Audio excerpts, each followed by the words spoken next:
ഞാൻ അടുപ്പത്തേക്ക് വെച്ച് അതിലേക്ക് നമ്മൾ കുറച്ച് ബട്ടർ ഇട്ട് കൊടുക്കുക. അത് ചൂടാകുമ്പോൾ 2 പട്ട, 2 ഏലക്കായ, 2 ഗ്രാമ്പും കൂടി ഇട്ടതിന് ശേഷം നമ്മൾ പിന്നെ ഇതിലേക്ക് മീഡിയം സൈസായിട്ടുള്ള 3 സവോളയും അതുപോലെ 3 തക്കാളിയും കൂടെ ഇതുപോലെ കട്ട് ചെയ്തത് നമ്മളിതിലേക്ക് ചേർത്ത് കൊടുക്കുക. എന്നിട്ട് നമ്മളൊരു അല്പം ഉപ്പും കൂടെ ചേർത്ത് ജസ്റ്റ് ഒന്ന് വഴറ്റിയെടുക്കുക കേട്ടോ. നല്ല ഡീപ്പായിട്ട് വഴറ്റിയെടുക്കേണ്ട ആവശ്യമൊന്നുമില്ല.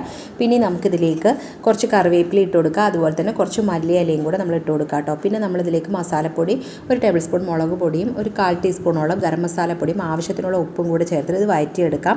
പിന്നെ നമ്മൾ ഒരു പിടി അളവിൽ ഇതുപോലെ കാഷ്യൂ നട്ടും കൂടെ നമ്മളിതിലേക്ക് ചേർത്ത് കൊടുത്തിട്ട് നമുക്ക് ഫ്ലെയിം ഓഫ് ആക്കി കൊടുക്കാം. ഇത് നന്നായി ഒന്ന് ചൂടാറിയതിന് ശേഷം മിക്സിയുടെ ജാറിലിട്ടിട്ട് ഫൈൻ പേസ്റ്റ് ആയിട്ട് തന്നെ നമ്മൾ കട്ട കൂടാതെ നമ്മളൊന്ന് അരച്ചെടുക്കണം കേട്ടോ. ഇനി നമ്മൾ ആ സെയിം പാനിൽ തന്നെ കുറച്ച് ബട്ടറും കൂടെ ചേർത്തിട്ട് നമ്മൾ നന്നായി ചൂടായി വരുമ്പോൾ ഈ അരപ്പ് അരച്ച് വെച്ചിട്ടുണ്ടല്ലോ, ആ അരപ്പ് നമ്മൾ അതിലേക്ക് ഇട്ട് കൊടുക്കാം. എന്നിട്ട് പിന്നെ നമ്മൾ മിക്സിയുടെ ജാറിലേക്ക് കുറച്ച് വെള്ളവും കൂടെ ചേർത്തിട്ട് നമ്മൾ കുറച്ച് വെള്ളം കൂടെ ശരിക്കും ഒരു 3/4 ഗ്ലാസോളം വെള്ളവും കൂടെ നമ്മളിതിലേക്ക് മിക്സിയുടെ ജാറൊന്ന് ജസ്റ്റ് കഴുകി അതും കൂടെ നമ്മളിതിലേക്ക് ഒഴിച്ചു കൊടുക്കുന്നുണ്ട് കേട്ടോ.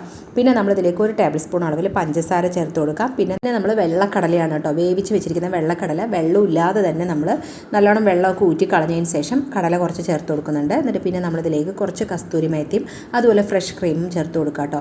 അടിപൊളി ടേസ്റ്റ് ആയിട്ടുള്ള ചെന്ന ബട്ടർ മസാല അവിടെ റെഡി ആയിട്ടുണ്ട് കേട്ടോ. നമ്മൾ സാധാരണ കടലക്കറിയൊക്കെ വെച്ച് അത് കഴിച്ച് ടേസ്റ്റ് മടുത്തു എങ്കിൽ ഇതുപോലൊന്ന് ചെയ്ത് നോക്കുക. നമുക്ക് നെയ്ച്ചോറിനാണെന്നുണ്ടെങ്കിലും ചപ്പാത്തിക്കും നാനിനും ഒക്കെ കഴിക്കാൻ പറ്റിയിട്ടുള്ള അടിപൊളി ടേസ്റ്റാണ്.